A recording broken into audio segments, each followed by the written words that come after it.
the 30th anniversary in 2023 of the signing of the Oslo Agreement that was supposed to bring peace between the Israelis and the Palestinians brought the beginning of a new phase of the struggle between the two peoples. This new phase is a part of a wider set of confrontations, hot and cold, that will predominate the Middle East, North Africa, and the Gulf in the foreseeable future. This wide region will undergo for several years the chaotic repercussions of these hot and cold confrontations before a new geopolitical and political economy order takes hold. Several factors give momentum to these confrontations. The first, which this episode of this series focuses on, is that in different parts of the region, non-state actors have managed in the past few decades, and particularly in the years since the failure of the Arab uprisings, to build political, economic, social, and cultural structures, and to coalesce these structures into statelets that are effectively independent from the states in which these non-state actors exist. The most prominent example is Hezbollah in Lebanon. But there are other examples of groups in Iraq, Yemen, Libya, and Sudan, as well as ones at the margins of the Arab world in the Sahel that are trying to style themselves in similar hues. Hamas in Gaza also built and operated its political, economic, administrative, and fighting structures independently from the Palestinian Authority.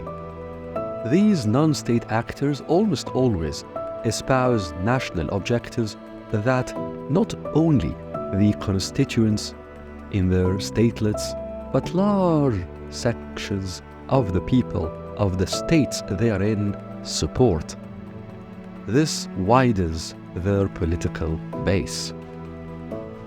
But the objectives of these non-state actors typically transcend the national. Often, non-state actors adhere to doctrinal, typically religious, ideologies.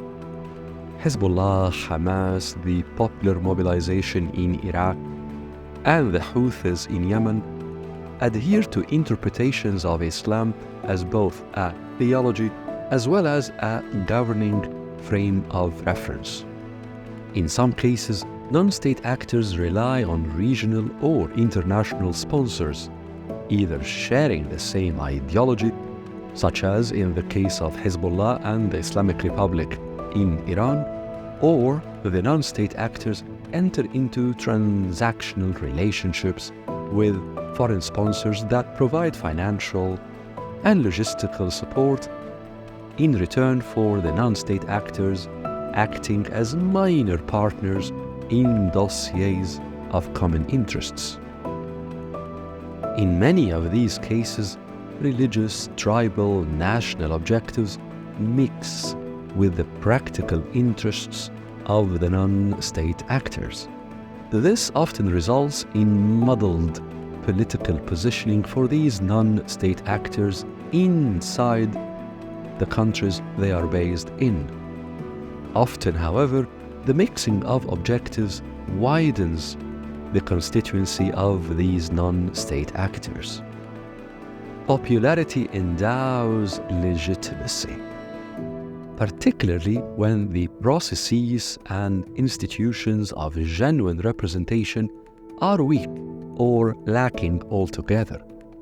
And since there are underlying long-simmering feelings of victimization amongst large sections of Arab societies, very often with justifiable reasons, the objectives and rhetoric of these non-state actors and their championing national aspirations come to subtly merge with the feelings of victimization.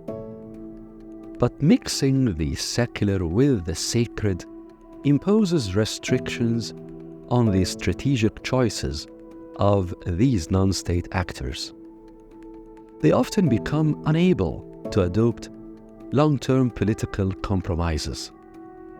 Their ideologies or the objectives they have anchored their political currency and often legitimacy on compel them to pursue highly challenging ends, even when pursuing these ends entails colossal costs to themselves and to their constituencies, let alone to the societies that these non-state actors have established themselves within.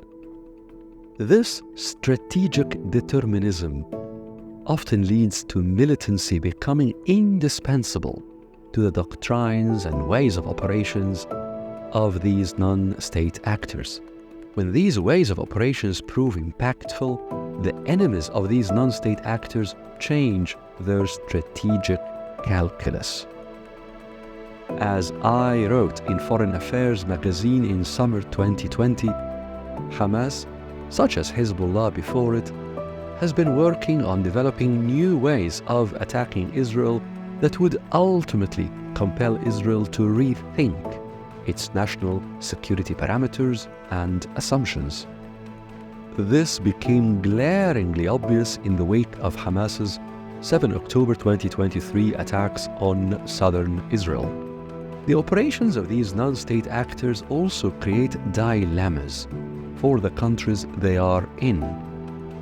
Because the operations of the non-state actors are a function of their independent decision-making from the parameters and restraints of the states they are in, the states' geopolitical postures need updating as these actors gain more power and increase and widen their operations. For example, Lebanon has for years faced serious challenges in developing a sustained defense strategy, particularly as Hezbollah has upgraded its operations and widened them regionally. Put another way, there is a strong argument that the strategic calculus of these non-state actors is different from that of the states they are in. Non-state actors have become entrenched in several countries in the Arab world and will continue in the foreseeable future to be a primary player in Middle Eastern geopolitics. This is why several key players in the region need to rethink their strategic calculuses and postures. The next episode in this series will present which countries in the Middle East, North Africa, and the Gulf will need to do so, and according to which parameters.